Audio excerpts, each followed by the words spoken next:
The Intel B580 is hands down the biggest joke to ever come out of the GPU market. Let's call it what it really is, a glorified piece of garbage that was sold with a shiny label and a bunch of empty promises. Intel threw out a 12 gigabytes of VRAM figure and acted like they were giving us the holy grail of budget gaming. This card can't do anything it was promised to do because it's way too dependent on modern features like resizable bar and PCIe Gen 4 that old systems don't even support. So what do you get? A bottlenecked, underperforming mess that does nothing but make you wish you hadn't wasted your money. Let's talk about that 12 gigabytes of VRAM for a second, because people seemed to lose their minds over it when the B580 launched. But guess what? It's pointless. Who cares about a big number if the rest of the card can't even handle basic gaming?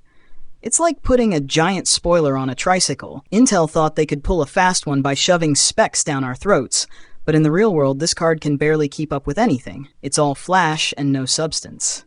And then there's the RTX 4060. Yeah, it costs more, but unlike the B580, it's not a walking disaster. 4060 doesn't rely on any of that resizable bar nonsense to work. You throw it in your system and it just works. No compatibility issues, no headaches, just solid, smooth performance. Meanwhile, the B580 is over here choking on its own specs because it doesn't even know how to play nice with older systems. While Intel is busy throwing out half-baked marketing fluff, the RTX 4060 is delivering what people actually want. Real, tangible performance.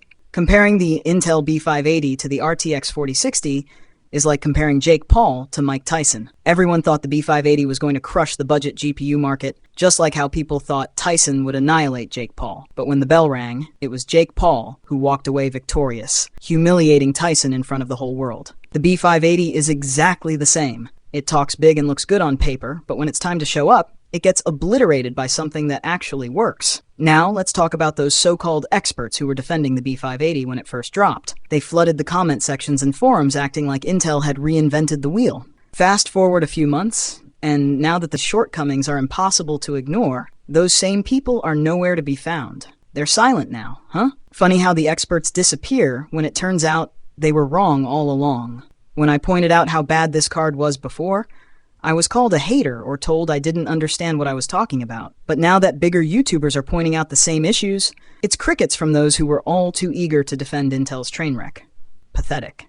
Here's the reality check for anyone still thinking about buying the B580.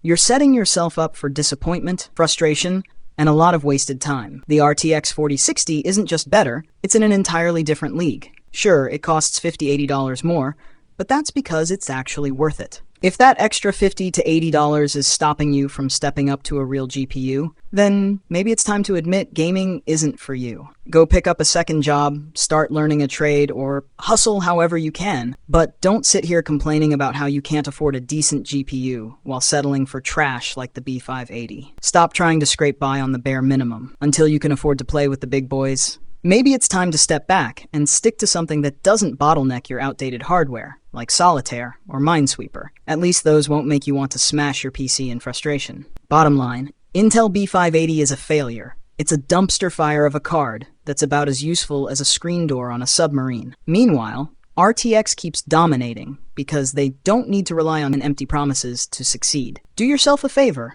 spend a little extra cash, and get something that's actually going to perform.